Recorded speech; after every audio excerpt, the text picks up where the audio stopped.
Service in Chicago has issued a severe thunderstorm warning for eastern Kankakee County in northeastern Illinois, northern Newton County in northwestern Indiana, southern Lake County in northwestern Indiana, until 3:30 p.m.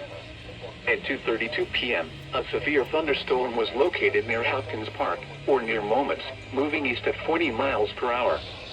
Hazard, 60 miles per hour wind gusts and quarter-size hail. Source, radar indicated. Impact, hail damage to vehicles is expected.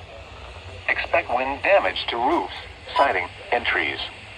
Locations impacted include Crown Point, Lowell, Lake Village, Lakes of the Four Seasons, Winfield, Rose Lawn, Lake Delacarlia, Hopkins Park, Shelby, Schneider, Thayer, and Sumava Resorts.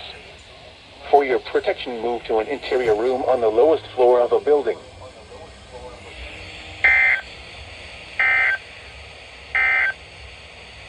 This is NOAA Weather Radio, Key West.